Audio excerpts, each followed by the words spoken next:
Hey guys, Mike from Backyard RC here with you today. I just got some goodies in the mail from Thunderbolt Rc. We got ourselves a nice new fuel tank as well as some fuel line here. So I'm going to go ahead and I'm going to show you guys how we're going to build this Seacraft fuel tank as well as install it in our airplane. So I'm going to open it up here and show you guys what's all included. Here they give us a container with all of our fittings. You can see we have our clunk, a piece of brass tube, as well as the tank fittings. Also, they give us some mounting screws. We have our aluminum stopper. And we have our 300 milliliter tank and mount. So the first thing I'm going to do is unscrew this cap here and open everything up.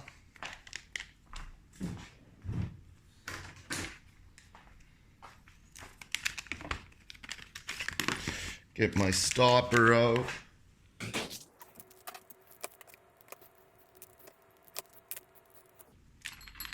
So now we have all our fittings out. The first thing we're going to do is install our barbed fittings.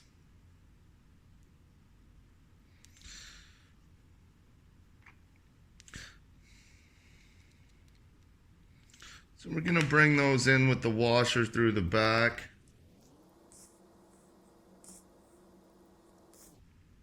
And we're going to go ahead. I like to use needle nose pliers for this. There's two flat sides. And we're just going to tighten that fitting down so we don't get any leaks.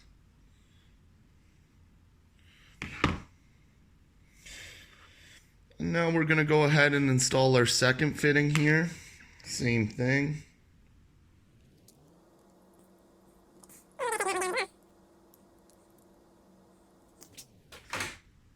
Just to snug them up, you can get a second pair of pliers. You can see this barb also does have a spot on it to hold.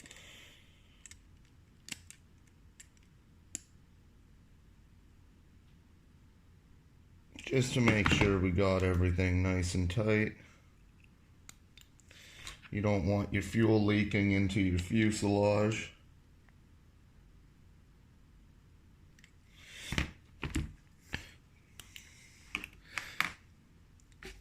And now we have the setup for our two lines.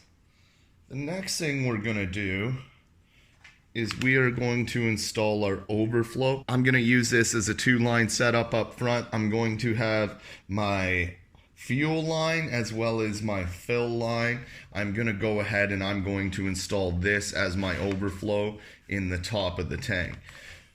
So to do this part, we're going to need a drill bit, and we're actually going to drill into the tank here. So I have my 1/8 drill bit here. We can take the bottle out of the mount for the time being, but I'm going to go ahead and I'm just going to drill a hole in the top of this tank.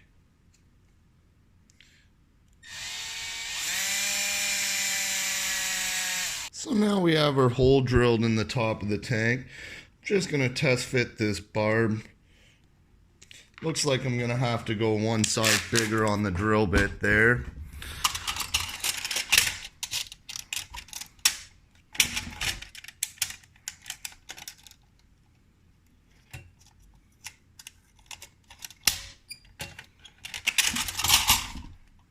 So we'll step up a size and try that again.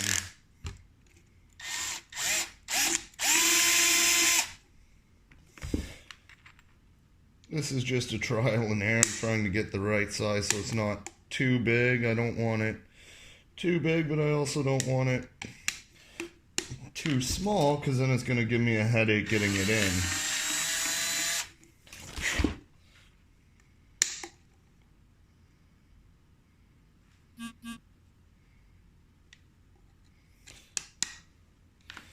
So I'm still a little tight, but I'm just going to ream it out a little bit here.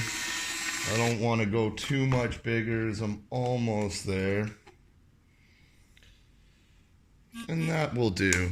So now what we got to do is we got to install this actually from the inside of the tank. as I'm going to have my line attached from the outside and vent out the fuselage. So now that we have that in, we're going to screw it through the plastic like so. And we're going to go ahead and install that screw on the top. Just like with the other one, we're going to tighten that nut down now.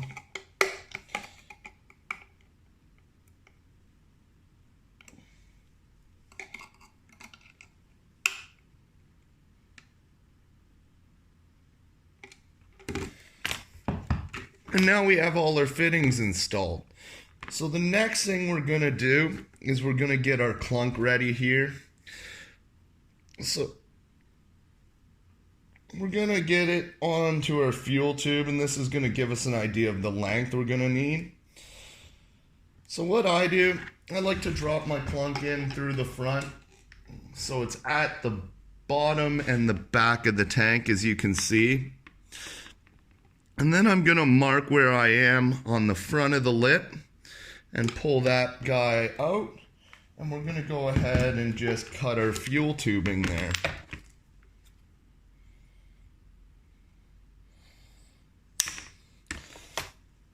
So I'm going to run my clunk as my bottom line on this tank. So I'm going to go ahead, secure it from the inside like so. And now I'm just going to do a test fit with it. I'm pretty happy with that fit. For the hard 3D, I like my clunk to be able to move around freely, so I don't want it tight at the back of that tank. That's why I measured where we are, so it does come up a little short. The next thing I'm going to do here is I'm just going to put a little piece of fuel tube on for my fill line. It is exactly as so. So I just take a piece a couple inches long,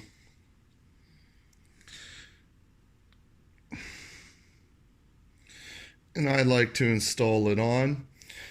Now I also like to get a clunk, or they have given me this piece of brass, so I am going to use that.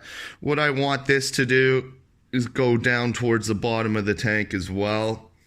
That way I am able to defuel after a flight, should I choose to.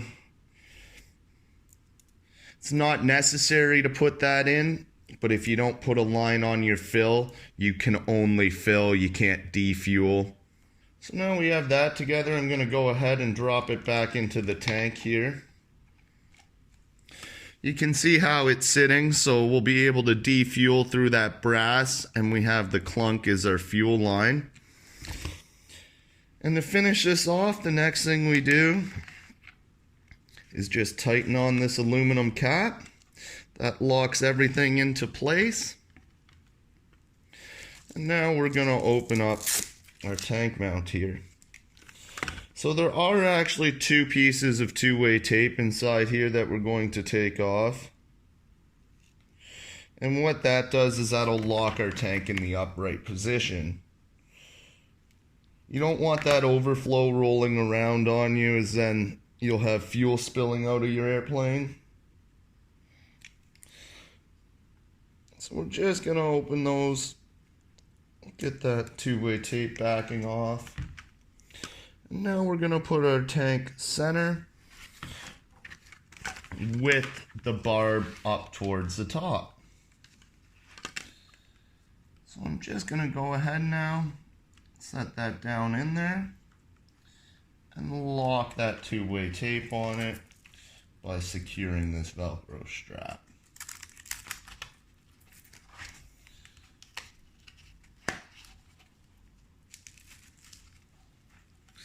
So now we have our tank mounted, ready to go. The next thing we're going to do is put it into our airplane. That will be the next video once I have the engine mounted, so stay tuned for that, guys.